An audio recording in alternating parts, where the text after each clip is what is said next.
quand on agit comme ça, voilà ce qui se passe, mais on ne cherche pas à aller plus loin et surtout pas à modifier quoi que ce soit chez les gens.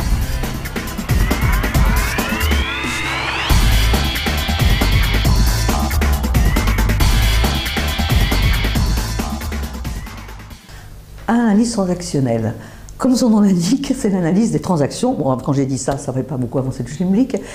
C'est une théorie de la personnalité. C'est au départ une théorie psy, créée par un psychiatre américain, Eric Berne, qui a eu l'idée d'étudier les relations entre les gens, la transaction mais relationnelle, à partir des différents aspects de la personnalité de chacun, qu'on appelle parents, adultes, enfants.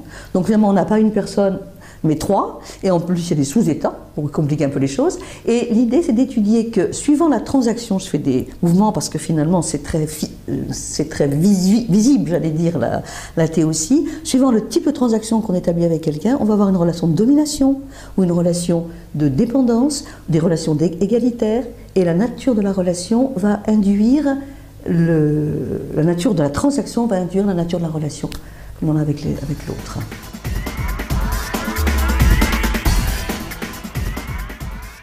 Alors, si par exemple, je m'adresse à mon parent, tant qu'à faire, on va faire persécuteur, j'aime bien ces mots un peu forts exprès, symboliquement, hein, bien évidemment, hein, à un enfant rebelle, je vais dire en entreprise, non mais attendez, c'est pas possible, dans quel état vous laissez votre bureau?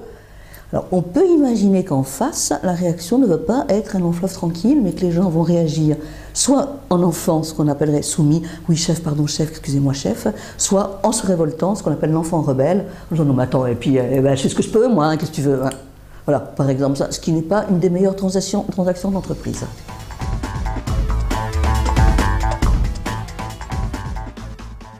Alors, effectivement, l'analyse transactionnelle est une théorie psy, au départ. Cela étant dit, en entreprise, on a utilisé certains principes clés, parce qu'ils sont très simples, très sympas.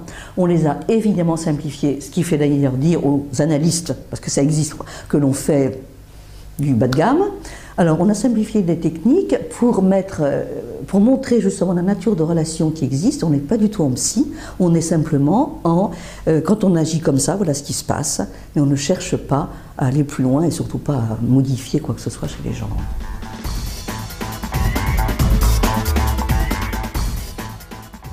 Mais ça a l'air très simple, parce que les mots sont très simples, parents, adultes, enfants, position de vie, signe de reconnaissance, c'est quand même un des gros trucs de la T, ça. C'est vrai que c'est quand même riche, donc c'est pas facile, mais on va choisir en fonction de chacun. Moi, ma difficulté, c'est de dire à mon collègue que j'apprécie son boulot, c'est des signes de reconnaissance, et je vais le mettre en pratique très facilement si je choisis un angle d'attaque, j'allais dire. Hein. Si on veut tout faire, évidemment.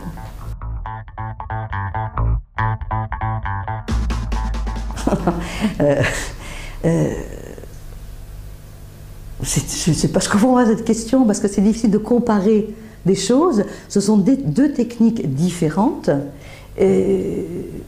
L'objectif, bien sûr, à la fin elle-même, c'est d'améliorer les communications d'entreprise, mais c'est deux décodages différents et je ne vois pas comment on dirait que l'un est meilleur que l'autre. C'est différent.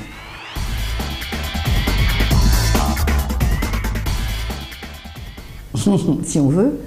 Si effectivement on se comporte en permanence en parent par rapport à quelqu'un qu'on traite en enfant, on va être en domination. Mais c'est une décision, c'est l'objectif de la personne, parce qu'on est toujours en relation humaine, on a toujours deux discours, j'allais dire, un discours informatif et un discours pour se situer par rapport à l'autre. Alors si on a décidé de dominer l'autre, ben oui, c'est un outil de domination. Si on a décidé d'avoir des relations de ce qu'on appelle gagnant-gagnant, ok au même niveau, c'est un excellent outil aussi.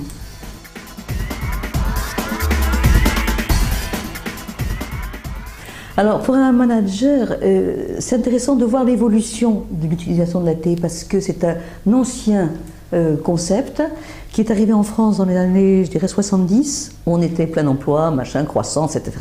Et c'était un outil de développement personnel qui permet de se connaître, qui permet de connaître l'autre tout en restant très prudent, bien sûr. On n'est plus dans le même contexte, parce que vous avez remarqué, les choses ne sont plus les mêmes, et donc les gens doivent réagir très vite. Et la T permet non seulement de comprendre le fonctionnement de ses collaborateurs, etc., mais permet de se situer dans une situation donnée, de savoir quel rôle on joue, quelle place on tient, qu'est-ce qui s'y joue, et stratégiquement de comprendre ce qui se passe et d'avoir une marge de manœuvre pour pouvoir négocier, par exemple, si possible gagnant-gagnant, trouver des solutions, parce que ça permet d'analyser le ici et maintenant très vite en termes de stratégique, de relationnel.